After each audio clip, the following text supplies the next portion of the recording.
Hello வணக்கம். இது உங்கள் சிவி ஜோன். சொல்லாரம் எப்படி இருக்கீங்க? இனி பற்றின தரமான சூப்பரான ப்ரொமோட் வந்திருக்கு. இதை பார்த்தோன்னே எனக்கு ஆண்டவா, இதைத்தானே நாங்கள் எதிர்பார்த்துட்டு இருந்தோம். அப்பா, எப்படியோ நடந்துருச்சு. விஜய் பார்வதிக்கு நியாயம் கிடைத்து விட்டது. முதல் முறை விஜய் பார்வதி வாழ்க அப்போ நம்ம இருந்துச்சு. ஏன்னா இந்த பொண்ணு ஒரு வாரமும் பார்த்தீங்கன்னா அப்ரிஷியேஷன் கிடைக்கல. இன்றைக்கி அது ஒரு விஷயம் ஒரு பக்கம் இருக்கட்டும். அப்ரிஷியேஷன் கிடைக்காது, மக்கள்கிட்ட கிடைக்கிது, அது வரைக்கும் ஓகே. இப்போ என்னென்னா, இவங்க படுற கஷ்டங்களுக்காவது ஒரு வாட்டி வாய்ஸ் கொடுக்கலாமே போது ஒரு வாட்டி கொடுத்தார், குறும்படம் போட்டு கலாய்ச்சார். ஆனால் அப்பயும் வந்து விஜய் பார்வதி கலாய்ச்சார். போதும் நிறுத்துங்க அப்படின்ட்டு. என்னங்க நீங்களே இனிப்பையும் ஃபஸ்ட்டு பக்கத்தில் கசப்பையும் வைக்கிறீங்களேன்ற மாதிரி இருந்துச்சு. ஸோ இன்றைக்கி பார்த்தீங்கன்னா தரமான ஒரு சம்பவங்கள் வருது. ஏன்னா இந்த வாரம் பார்த்தீங்கன்னா விஜய் பார்வதி கூட இருந்தது எஃப்ஜே. ஒரு வேலை செய்ய மாட்டார். நைட் ஆனால் போய்ட்டு எனக்கு உடம்பு சொல்ல போய் படுத்துப்பார். என்ன நடக்குது? அந்த பொண்ணு எவ்வளோ தான் வேலை பார்க்கணும்? ஆல்ரெடி 2 பேர் மட்டுமே கொடுத்தது பெரிய விஷயம்.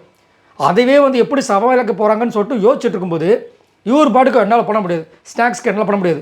அந்த பொண்ணு ஏதாவது சொல்ல போனால் ஆடப்பட்டு கிடக்கூடாது என்னையா அது அப்படின்ற மாதிரி நைட்டான போய் தூங்கிறது. ஆனால் தூங்கும்போது வியானா வந்தால் வியானா கிட்ட பேசிக்கிறது.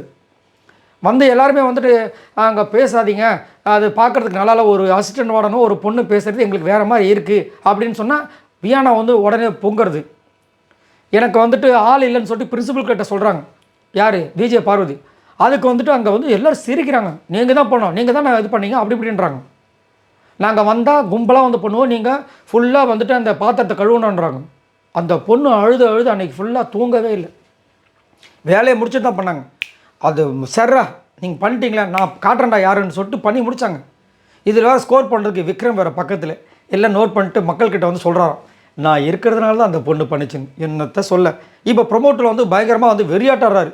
விஜய் சேதுபதி வந்து விஜய்ஸை வந்து எஃப்ஜேவை வந்து வச்சு செய்கிறார். யாருக்காக? விஜய் பார்வதிக்காக. என்னென்னா விஜய் சேதுபதி ஃபஸ்ட்டு சொல்கிறார், பாரு வந்து எனக்கு சமைக்கும்போது சமைக்கிறது கஷ்டம், எனக்கு ஆள் வேணும்னு சொன்னாங்களே அப்படின்னும் போது விஜய் பார்வதி பொங்குறாங்க. ஆக்சுவலாக நான் வந்து சொன்னேன் சார், எனக்கு வந்து ஒர்க்கு வந்துட்டு சுத்தமாக முடியல, ஆள் தேவைப்படுது நான் சொன்னேன். அந்த இடத்துல இவர் ஏதாவது பண்ணுவான் பார்த்து தலையிட மாட்டாரு. சிங்கிளாக போய் பண்ணுங்கள், நாங்கள் என்ன பண்ண முடியுன்ற மாதிரி உட்காந்துட்டு இருந்தார். பிரின்சிபலும் வந்து கண்டுக்கல. அதையும் கேட்பார்னு நினைக்கிறேன். கேட்டாங்கன்னா நல்லாயிருக்கும். ஆனால் இங்கே என்ன ஆயிருன்னா, பிரின்சிபல் எப்படி கேட்பார்? அவர் பிரின்சிபலு, இவர் தலையாக வந்து கேட்டுக்கணுமேனு சொல்லிட்டு மாற்றுறதுக்கு வாய்ப்பு இருக்குது. ஏன்னா போனவருமே பாவம் அவங்களோட ஃப்ரெண்டை வந்து பயங்கரமாக மாஸ்டர். சரி, இதுக்கப்புறமும் எப்படி வந்து கலாய்க்க முடியும் அப்படின்ற மாதிரி இருக்கலாம். திரும்ப விஜய் சேதுபதி என்ன சொல்கிறாருன்னா, சரி அதை தான் நீங்கள் கேட்கல, அவங்களுக்கு ஒர்க்குக்கு வந்து ஆளை தான் அரேஞ்ச் பண்ணல, தர்மலிங்கம் வசந்தி அந்த இது லெட்டர் மேட்டர் வந்துடல, அதில் நீங்கள் என்ன பண்ணீங்க அப்படின்னு கேட்கும்போது எஃப்ஜே வந்துட்டு டப்புன்னு விஜய் பார்வதி பக்கம் வண்டியை திருப்புறாராம். என்னென்னு சார், அவங்க எப்போ வந்துட்டு கேரக்டராக மாறுறாங்க, எப்போ வந்து கேரக்டர் விட்டு வெளியே வராங்கன்னு தெரியலங்க அப்படின்ற மாதிரி சொல்லும்போது விஜய் சேதுபதி கலாய்க்க, ஏங்க நீங்கள் வந்துட்டு உங்களை ஃபாலோ பண்ணி நீங்கள் எப்போ வேலை செய்கிறீங்க, எப்போ வந்துட்டு உங்களை வேலை வாங்கணும், இதுதான் பிக் பாஸோட வேலையா அப்படின்னு கலாய்க்கும் போது இவர் யார்? எஃப்ஜே வீட்டு தலையாக நான் வந்துட்டு அந்த இடத்துல எப்படி ஏதாவது பண்ணணுமா பண்ணக்கூடாதா, நான் வீட்டு தலையாக நடந்துக்கணுமா நடக்கக்கூடாதான்னு எனக்கு கொஞ்சம் கன்ஃபியூஸ் ஆகிடுச்சுன்னு போது அவர் கலாச்சாரர். இந்த விஷயங்கள் நீங்கள் பதில் சொல்கிறீங்களா, இது எனக்கே வந்துட்டு மழுப்புறாமல் இருக்குது, பூசி முழுகிறாமல் இருக்குது. எனக்கு மட்டும் இல்லை, என்ன ஆடியன்ஸ் நீங்கள் என்ன சொல்கிறீங்கன்னு கேட்குறாரு. அங்கே அவங்க ஆல்ரெடி வெறியாக இருப்பாங்க. எஃப்ஜேவா அதான் நாங்கள் பேசுகிற மாதிரிங்க, எங்களுக்கே சம கோவத்தில் இருக்கும் அப்படின்ற மாதிரி அப்படியே மண்டே ஆட்டிட்டு அவர் பேசுகிறதுல பார்க்கும்போது நம்மளுக்கு அந்த வார்த்தை இருக்குல்ல தௌலத்து, அது வந்து கமல்ஹாசன் அவர்களுக்கு பிடிக்காது வேறு. அந்த மாதிரி பேசுவார்.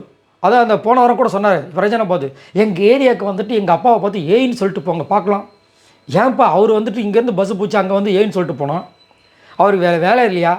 இங்கே ஏதோ கேமுக்காக ஏதோ பேசி விட்டாப்புல, அதையும் அவரும் சொல்லி கலாச்சி விட்டாப்புல, ஏன்ப்பா இந்த மாதிரி பண்ணுற அப்படின்ற மாதிரி இருந்துச்சு.